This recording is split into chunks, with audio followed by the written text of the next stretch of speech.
fix sign-in needed error in Forza Horizon 5 on PS5. So, to be able to fix this, the first thing that you'll need to do is to log into Xbox on mobile browser.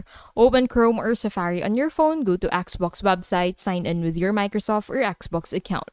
You may be asked to verify your age, upload selfie verification, confirm identity, and then complete the process fully. Now, once done, you'll need to wait for 5 minutes. Give Xbox Live time to update account status.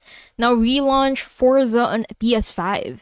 The game should now allow you to proceed normally. Multiple users confirm this works immediately after age verification. So why it works? The PS5 version connects to Xbox Live servers for progress syncing, achievements, cross-platform systems.